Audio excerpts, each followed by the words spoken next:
Bem-vindo a mais um vídeo da TV Faculdade IBPTech.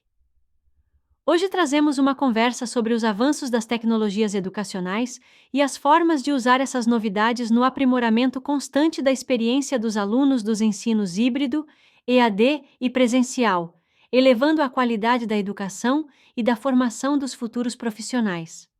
Para este debate, convidamos as professoras Maria Helena Krieger e Bruna Schaeffer, duas profissionais reconhecidas na área do ensino superior.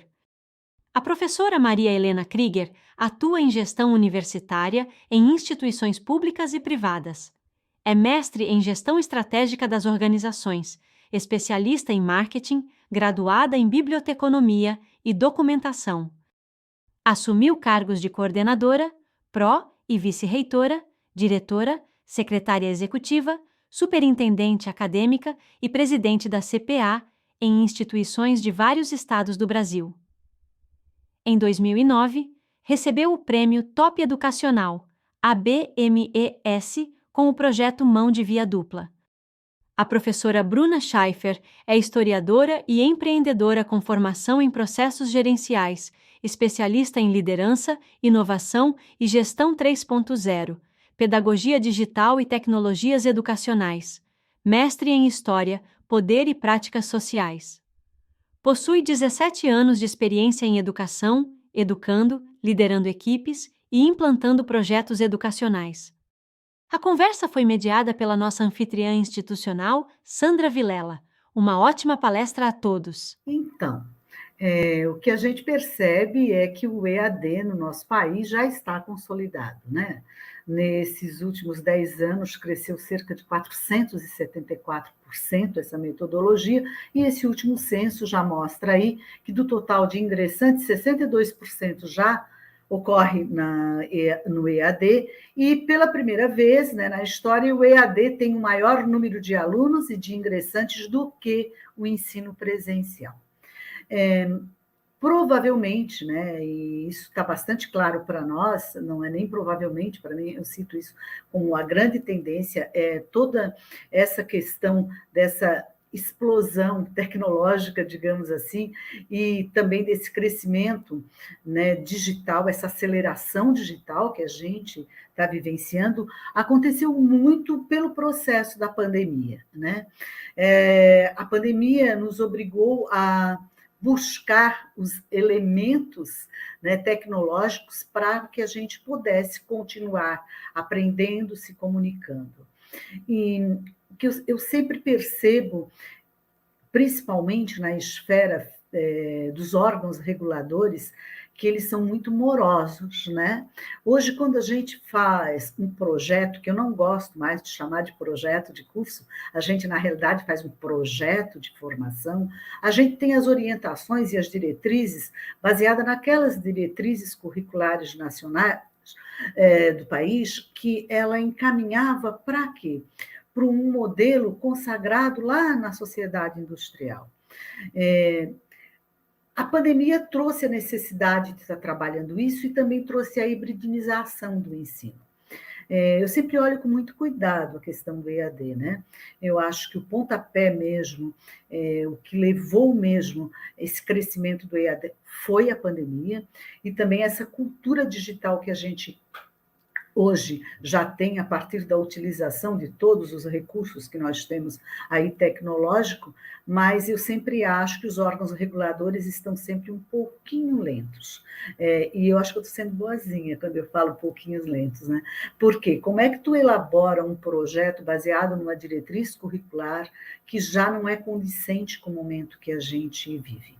E eu sempre acho muito importante, quando a gente faz as leituras dos órgãos reguladores, se aperceber daquilo que não está previsto, porque o que não está previsto é onde a gente vai inovar e consolidar essa metodologia EAD, que também, por vezes, ficou tão afetada no nosso mundo por práticas nem sempre condizentes com a metodologia, né? Com a modalidade EAD. O uso de métodos que nem sempre levaram a acreditar, né, da excelência dessa modalidade, mas ela fica muito bem exposta quando a gente percebe as instituições realmente que levam a sério o aprendizado, né? Seja ele na forma presencial e principalmente na digital, que são os resultados do ENAD, né? Onde a gente vê excelentes áreas e cursos com uma performance muito interessante e, por vezes, superior à da modalidade presencial. Eu acredito muito nisso, nessa consolidação. Não gosto de ficar baseando essa minha crença apenas no que normalmente o pessoal fala, mas é porque também é mais barato, menos dispendioso fazer um curso na modalidade EAD. Não é verdade. A qualidade, ela sempre vai exigir muitos investimentos. E oferecer com qualidade, seja na modalidade presencial, mas muito mais na modalidade EAD, exige sim investimento, exige sim capacitação, mas é o que eu vejo, né, e tenho certeza que é o que vai dominar toda a formação, não só, né, nossa aqui no Brasil, mas nos outros países. Então, a modalidade já está consolidada no nosso país. O último censo mostra isso e nós vamos continuar cada vez mais crescendo na oferta e muito mais ofertas de cursos na modalidade EAD do que na modalidade presencial. O que não nos afasta da questão do desenvolvimento humano, né? A gente sabe, quanto mais aceleramos digitalmente, mais a gente precisa acelerar o desenvolvimento humano. Excelente, Maria Helena, eu concordo contigo e eu acho que a Bruna vai poder complementar um pouquinho aí, de repente, com a questão desse modelo híbrido, né? E eu concordo com os aspectos que a professora Maria Helena levantou, principalmente nessa questão que eu chamo até do engessamento do currículo, né? A gente vê muito esse processo educativo correndo atrás das transformações que a sociedade traz, né? O mercado traz. E eu penso que deveria ser o contrário, né? A gente deveria estar na vanguarda. Então, muitas vezes a gente corre atrás desse processo de inovação, tenta aplicar na educação, e a gente deveria, na verdade, promovê-lo, né? A educação digital deveria ser promovida nas instituições de ensino. E nem sempre isso acontece. Mas é importante dizer também que quando a gente pensou no projeto de formação, né, na faculdade BPTEC, a gente pensa justamente nessa perspectiva. Como romper esse engessamento do currículo, das diretrizes curriculares que muitas vezes não correspondem mais ao mundo atual, à realidade, a essa educação voltada para o digital, né? Então a gente precisa romper essas barreiras. E como fazer isso num projeto educacional que funcione, que seja efetivo, né? Que tenha sentido e significado. Né? E a gente conseguiu, daqui a pouquinho eu vou falar um pouquinho, contar uma história e falar um pouquinho desse projeto do curso de defesa cibernética, nesse contexto da educação digital, né? Do ensino à distância. Como a professora Maria Helena comentou, nós tivemos aí um número de matrículas bem mais expressivos do que no ensino presencial. Na perspectiva da prática, eu costumo comparar muito a questão do ensino híbrido, né, para as pessoas que não estão muito nesse universo educacional, de pensar os projetos, quando a gente fala também do trabalho híbrido, né? O contexto pandêmico trouxe essa discussão mais à tona, né? E nem sempre o híbrido acontece de fato. A gente tem que ter a perspectiva que tanto no trabalho quanto na educação, ter momentos presenciais e momentos online, isso não caracteriza o ensino híbrido. Pensar em projetos híbridos é pensar no processo de ensino e aprendizagem que faça uma conexão entre o melhor do presencial e o melhor do online, mas que esses dois momentos se conectem e se conversem para a gente ter efetivamente um projeto inovador e que pense essas questões. Essa questão, né, do ensino híbrido, que eu acho que ele rompe mesmo, ele faz a ruptura das nossas práticas educacionais que estão lá, né, atrás, consolidadas lá naquela outra era, né, na outra época anterior ao Covid, eu acho que ele traz uma ruptura de umas práticas tradicionais, né? Fica bastante claro isso. Mas, Bruna, realmente nós não temos uma diretriz nacional com relação à hibridização do ensino. E quem está no desenvolvimento ofertando, né, na graduação, né, essa formação EAD, deve sentir muito agora a questão de trabalhar a extensão, né? E eu vejo isso como uma riqueza enorme, onde aquele aluno que está cursando um curso, que está frequentando um curso na modalidade EAD, de desenvolver dentro dessa aprendizagem dele um projeto no local onde ele está, para a melhoria da qualidade de vida das pessoas, ou fazer um desenvolvimento naquela comunidade, né? Eu sempre fui tiete dos projetos de extensão, quem me conhece sabe, nunca consegui trabalhar em ensino superior sem trabalhar a praxis acadêmica que se dá em algum locus, né? E quando a Sandra comentou sobre o projeto de inclusão digital, que é uma metodologia que a gente está num piloto aqui, que tem sido muito bem recepcionado em termos de país, essa metodologia, e eu trago o protagonismo de estudantes de EAD para fazerem parte nas comunidades onde eles estão, na inclusão digital, principalmente, né, de pessoas idosas e jovens, né? E porque dá de fazer um trabalho muito interessante com eles. E eu não vejo nada que possa afetar essa praxis acadêmica, mesmo ofertando um curso na modalidade EAD. Eu acho que é rico impulsionar esse nosso estudante, ou esse profissional, o estudante que está ingressando pela primeira vez, e aquele que já tem uma rede de relacionamento, porque já tem uma formação, vem fazer uma segunda formação, e a contribuição dele é muito maior, porque ele tem, no percurso profissional, uma rede de relacionamento que permita estar trabalhando, né, esses aspectos, né, de desenvolvimento humano, que é onde eu falo, acelera digitalmente, mas acelera o desenvolvimento humano, a melhoria da vida das pessoas. Então, eu tenho 45 anos de exercício, sou uma jurássica do ensino superior, mas eu sempre gostei de estar bem à frente, e é bem interessante isso, essa convivência, né, com o mundo jurássico e as gazelas.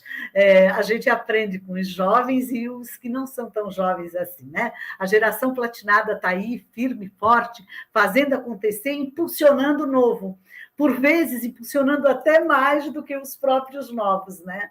Então, eu vejo essa grande oportunidade de a gente trazer uma significação para a modalidade EAD através da hibridização, que significa eu estou aprendendo aqui, estou aplicando esse meu aprendizado também presencialmente, para melhorar e conduzir melhor o desenvolvimento do locus onde eu estou inserido. O Marcelo Sayago, ele comenta aqui, eu queria trazer esse comentário dele, porque depois vocês podem também comentar em cima. Ele falou, né, deu boa noite a todos, e ele fala, fiz faculdade EAD em 2013 e ainda estava engatinhando. Creio que a união dos métodos, de acordo com a matéria, seja muito efetiva. E, claro, o EAD trouxe muito mais acesso ao ensino. Ao meu ver, as faculdades de informática exatas levam vantagem no EAD. Mas, claro, o contato pessoal, até para o crescimento social, ainda é muito importante, além do estímulo ao networking. Então, sensacional, Marcelo. Maria Helena vai falar disso e Bruna também. Então, Bruna, está contigo aí para os comentários. Tá, eu vou começar pelo comentário, né? Eu acho que o contexto pandêmico mudou a nossa forma de ver as coisas, de olhar para o mundo, e eu espero realmente que tenha mudado, né? E a educação. Então, antes a gente tinha um ensino muito focado no presencial, depois veio o EAD, começou essa dicotomia presencial e EAD, até uma briga, né? Do qual que era o melhor. eu não acho que tem um melhor, eu acho que a gente tem elementos de um e de outro, e aí ele traz isso na fala, né, essa conexão da metodologia de um e de outro, porque nós aprendemos de forma diferente no presencial e no EAD, né? O processo de ensino-aprendizagem acontece de forma diferente. Quando nós fomos para o contexto pandêmico, nós fomos empurrados para 100% digital durante muito tempo. Nós não estávamos preparados para isso, né? Ninguém estava preparado para isso, mesmo quem já trabalhava com ensino à distância.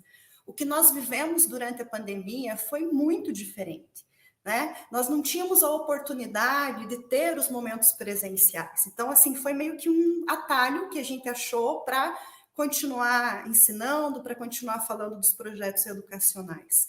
E agora a gente consegue olhar e ver o que é melhor de um, o que é melhor do outro, como a gente pode fazer essa hibridização com consistência, com constância, com qualidade, para que isso efetivamente promova uma mudança na educação desse país, né?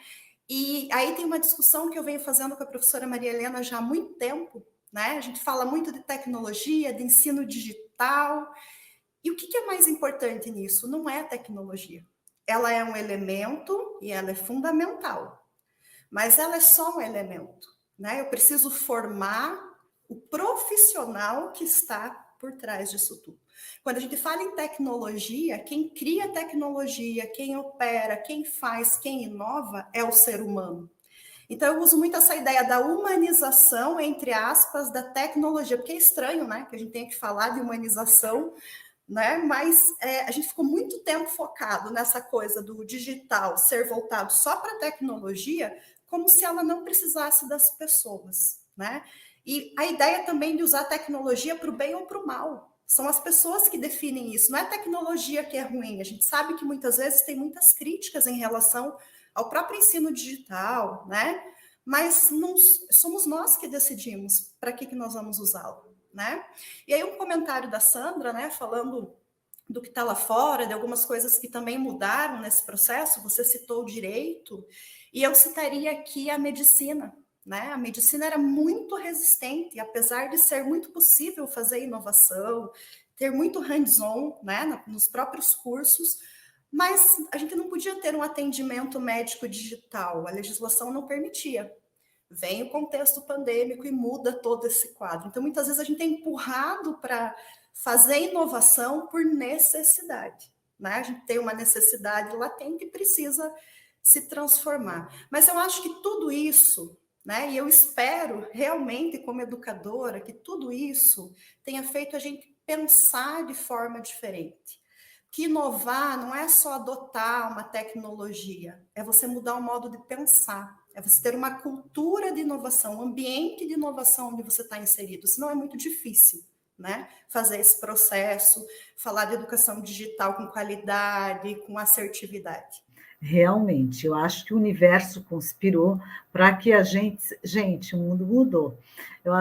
Essa conspiração do universo para que a gente começasse a perceber como a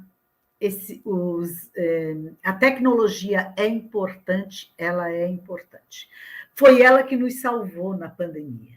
Mas, mais importante do que nos salvar, no sentido de permitir a comunicação, né, entre os pares, com os familiares e com os amigos, ela trouxe uma série de possibilidades que a gente, no período longo, sim, que a gente foi percebendo. Olha, eu não posso estar conversando com a Bruna lá no Paraná, mas eu estou conversando com a Bruna aqui.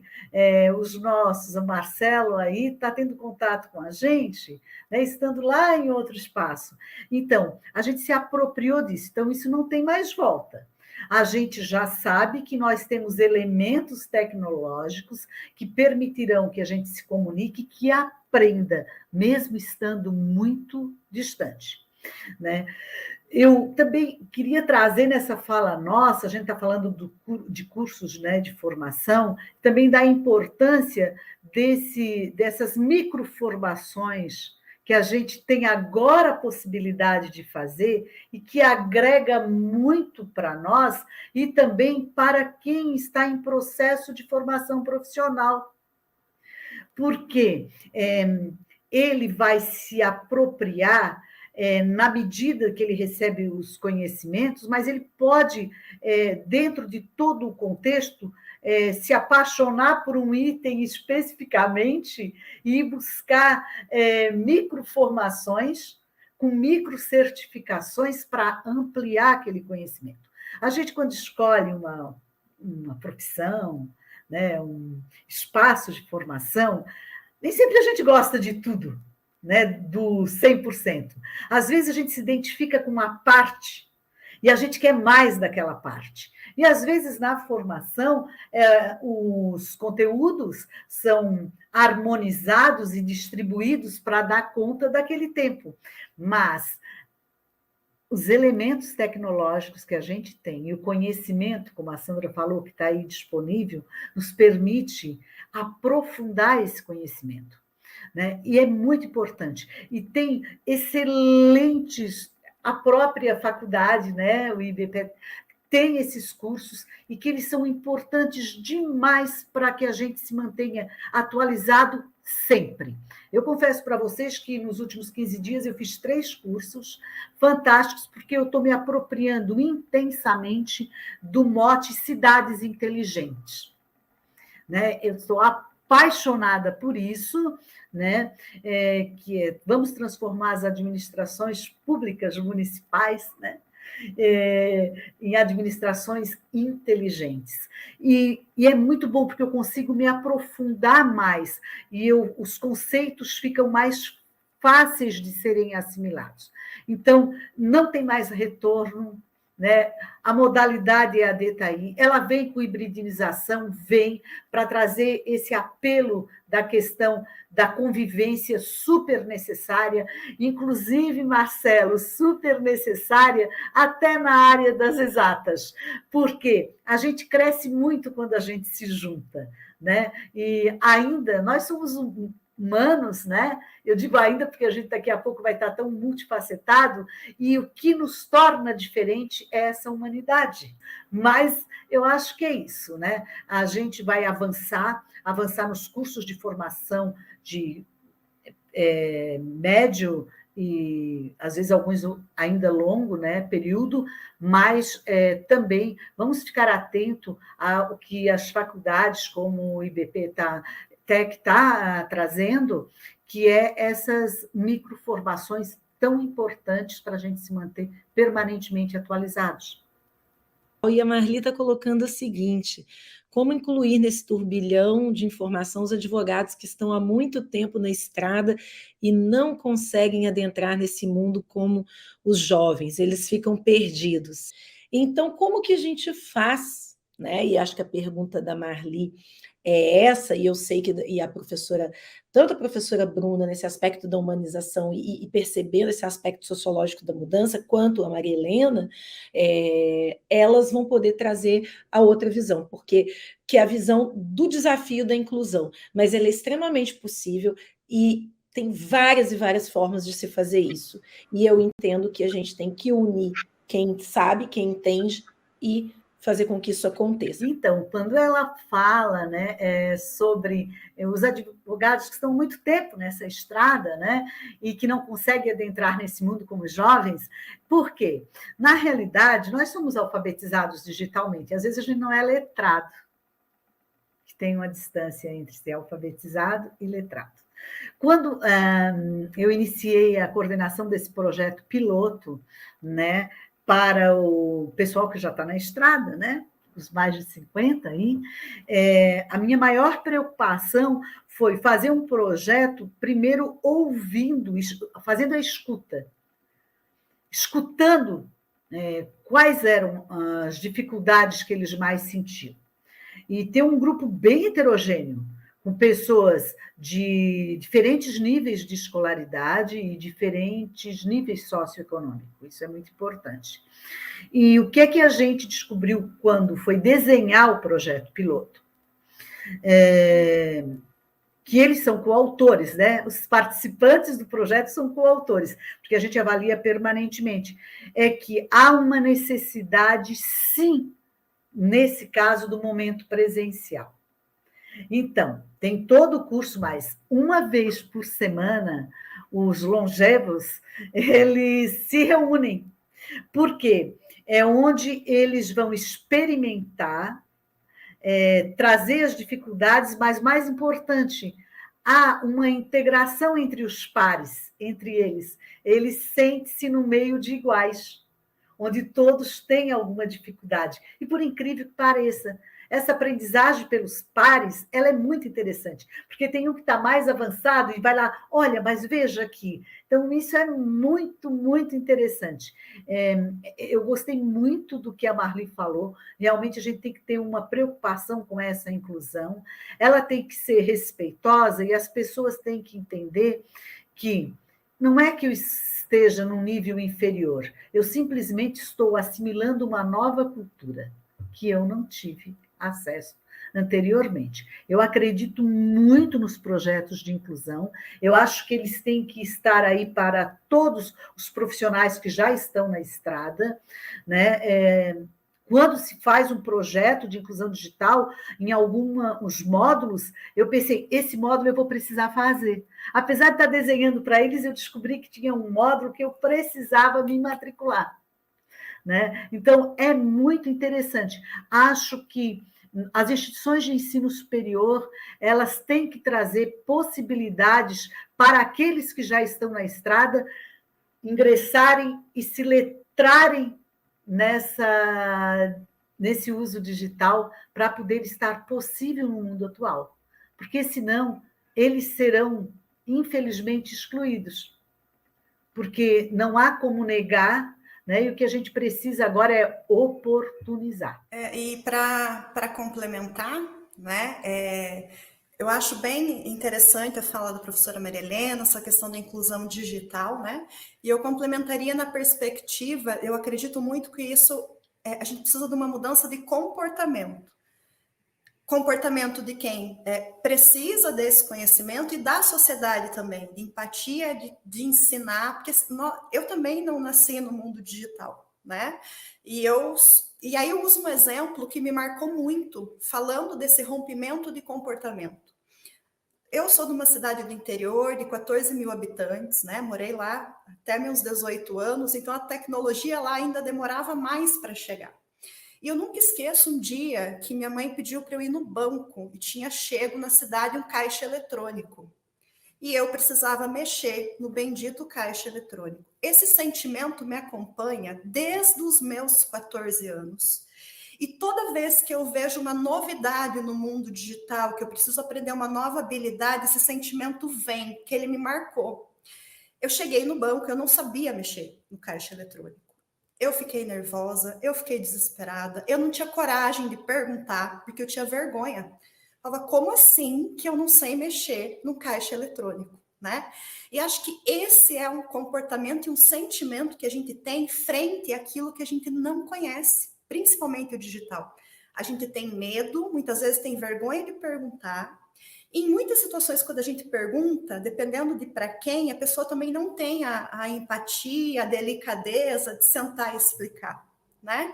Então, acho que essa mudança de comportamento frente ao digital, ela é muito importante para que a gente possa incluir todos dentro desse processo, né?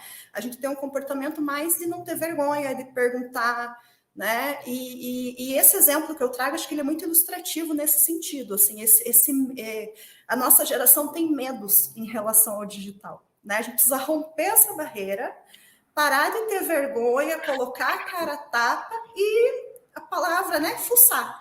Essa semana eu comecei a aprender uma nova habilidade, mexendo no Moodle, travei todo um sistema.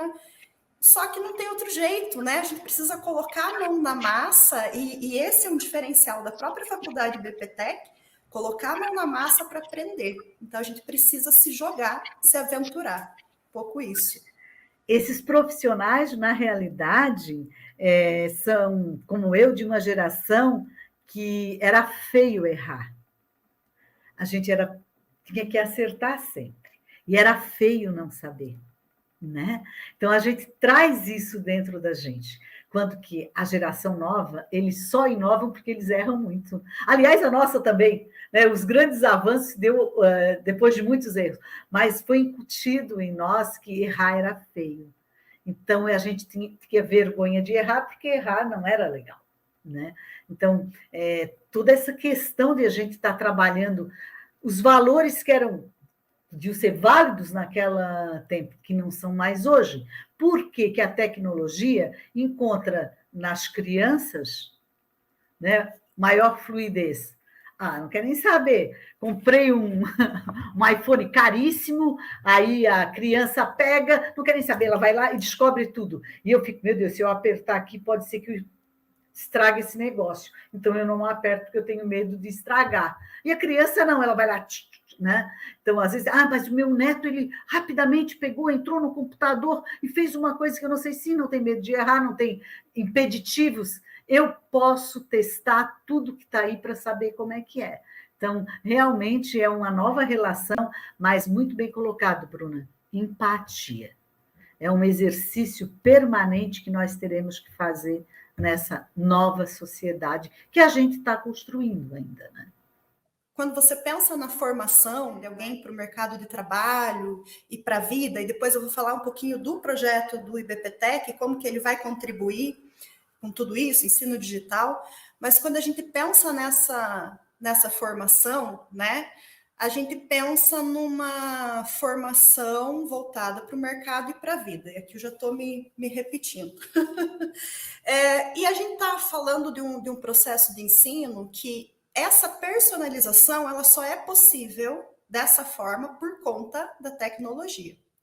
Por outro lado, a gente tem uma gama de habilidades e competências, um conjunto de habilidades e competências nos nossos projetos de formação, que a instituição de ensino vai definir lá no seu projeto, né? Que é qual é o egresso que ela quer colocar no mercado de trabalho. Então, dentro disso, que eu também não posso personalizar o ensino para cada aluno, né? Eu tenho um escopo maior, habilidades e competências que cada aluno precisa desenvolver para estar apto a exercer determinada profissão, a exercer determinada habilidade no mercado de trabalho. Então, eu preciso ter um equilíbrio entre essa formação mais geral, do egresso, daquilo que eu quero formar, daquilo que o mercado também precisa, né? As instituições precisam estar conectadas com esse mercado, né? E também essa personalização. Eu acho ela extremamente saudável no sentido da aprendizagem, para eu entender. O aluno chega na instituição aonde ele está, e para que eu possa, como professora, orientá-lo, né? E levá-lo a alcançar essa habilidade. E o que acontece é que muitas vezes um aluno, é assim, um aluno é diferente do outro, né? E no ensino digital, eu tenho elementos da tecnologia que me ajudam como professora, então acho isso muito saudável, a entender o que esse meu aluno precisa para alcançar a mesma habilidade que todos os alunos. Não é igual de um aluno para o outro, isso é diferente. E a tecnologia me possibilita isso. Então, eu vejo isso de forma muito saudável, se usado dessa maneira, né? No processo de ensino e aprendizagem. Eu vou dar uma fala complementar isso, Bruna. Na realidade, ele tem um itinerário, o curso tem um itinerário formativo, né, que vai respeitar aí as necessidades do perfil do egresso.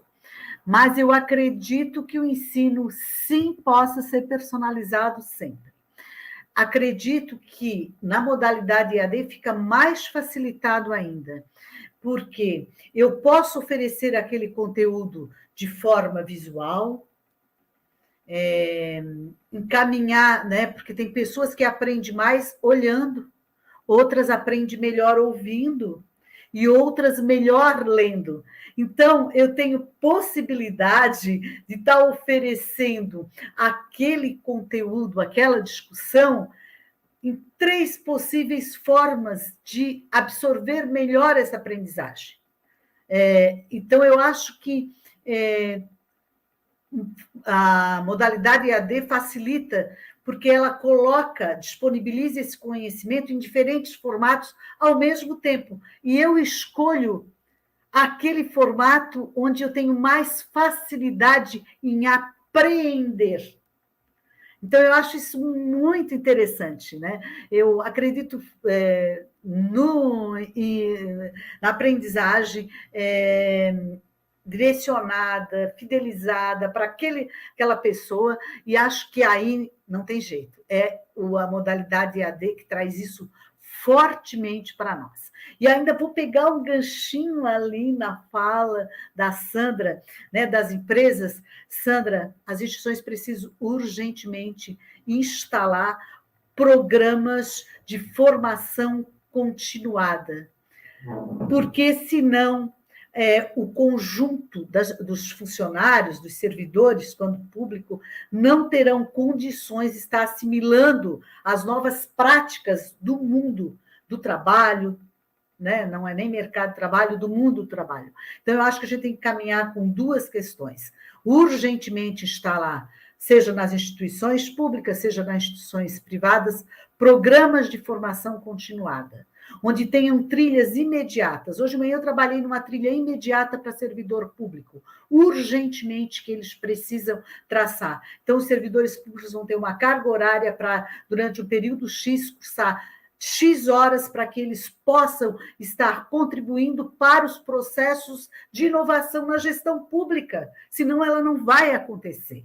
A inovação vai acontecer com e por pessoas. Os elementos, né, Bruna, tecnológicos, vão ser um meio de, né? Então, eu acho que isso é extremamente urgente na nossa sociedade. E eu queria falar um pouquinho de como que esse projeto pode contribuir. Eu trouxe uma ideia um pouco mais simples, um projeto que os alunos podem realizar, mas que vai casar com essa ideia de segurança da informação, né?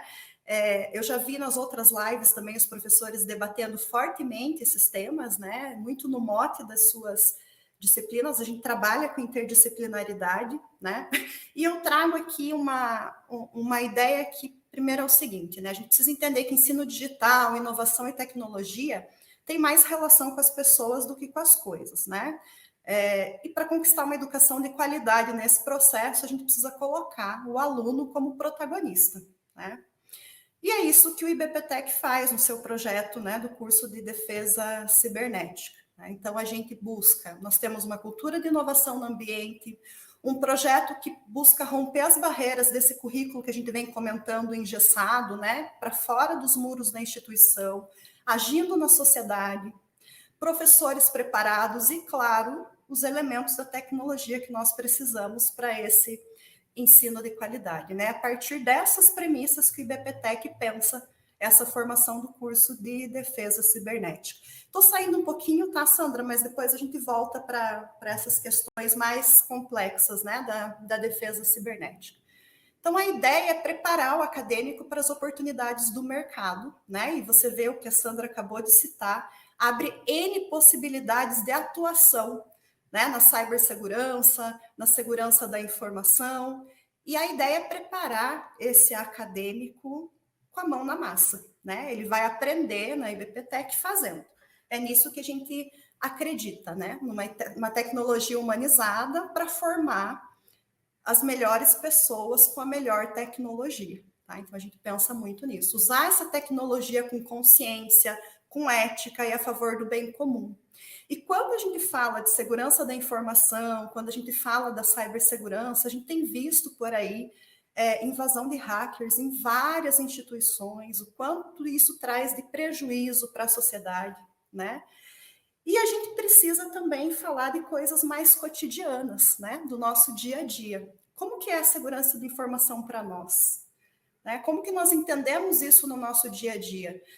Isso deveria ser um assunto de todos, né? A gente tem contas hackeadas no Instagram, contas hackeadas no WhatsApp, isso gera prejuízo, isso gera incômodo, e nós também não temos o conhecimento de como evitar tudo isso, né?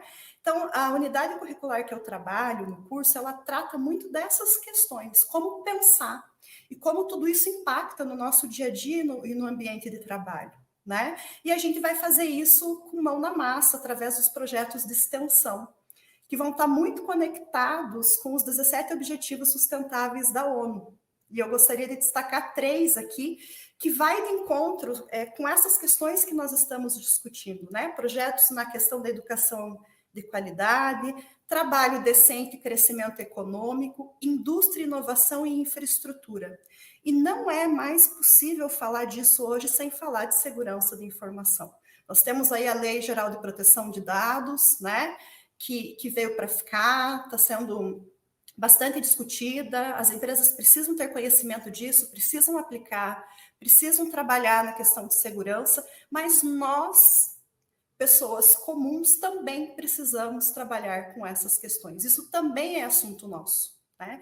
E o IBPTEC trabalha isso em todas as suas disciplinas, em toda a sua formação, né? Os alunos como protagonistas. E aí, pensando em tudo isso, né, só para a gente ter uma ideia de como que a gente vai sistematizar isso um pouco no curso de cibersegurança, partindo um pouco da ideia também da professora Maria Helena, nós já conversamos esses dias, o projeto de inclusão digital, né? Um dos projetos que a gente pretende desenvolver no IBPTEC, né, de extensão, que pode contribuir mais para o nosso dia a dia, é que os alunos desenvolvam conteúdos, façam lives, para dar acesso a esse conhecimento de segurança da informação a todos que nós não temos. Coisas simples, como fazer a configuração do WhatsApp para deixar mais difícil que ele seja invadido. Com quem eu compartilho as minhas informações? Como é que eu faço? Hoje em dia a gente acessa os sites, todos eles vêm com os cookies. Aí tem umas coisinhas bem bonitinhas lá. Não sei o que lá, esse cookie, aperta aqui, aceita aqui. A gente vai lá e aceita, não tem nem ideia do que isso significa para a segurança das nossas informações pessoais. A gente não sabe, por exemplo, que é possível personalizar esse tipo de coisa, né? Então, tem as questões mais complexas que precisam ser implementadas, mas tem aquela ideia de a gente ter um conteúdo também de segurança de informação que seja mais consumível por todos nós, que a gente passe a ter o conhecimento, dessa é um pouco a fala da Sandra ali, né? A gente não tem muitas vezes o conhecimento para operar. Então, como mostrar isso, como transformar isso em algo mais palpável para as pessoas, para o dia a dia, né? Quem não teve uma conta hackeada, quem não passou já por esses problemas. Então, isso abre também um leque de possibilidades, tanto para projetos pensando na tecnologia para o bem comum, para a gente trazer um conhecimento mais palpável, para que a gente aplique no nosso dia a dia, quanto projetos grandiosos de grandes empresas, de cibersegurança, né, de segurança da informação. Acho que quando a gente tornar isso algo mais comum e do nosso dia a dia, isso também se torna mais presente e fica mais fácil de a gente fazer a prevenção. A gente aprende como fazer isso no dia a dia e também nas empresas, enfim. Excelente, Bruna. Maria Helena. Eu gostei muito, Bruna, desse encaminhamento, né, de trabalhar, né, na extensão. Nos pilotos que a gente tem, a gente traz um módulo exclusivo para segurança no uso de dispositivos móveis, né? Por que eu não devo utilizar um Wi-Fi público, acessar o meu banco, né, numa rede pública? Coisas básicas que não são tão básicas assim. Porque, né, o consumidor hoje da tecnologia, ele não conhece. Então, e eu gostei do exemplo da Bruna, que dá uma visibilidade de como é possível trabalhar projetos de extensão e atingir o bem comum, que é o bem da sociedade, mesmo tu tendo uma formação na modalidade EAD, que eu acho que isso é que importa, né? Que as pessoas saibam, né, que geralmente quando fala em modalidade EAD, o pessoal pensa que é um quadradinho, é só aquilo e pronto, e não é isso.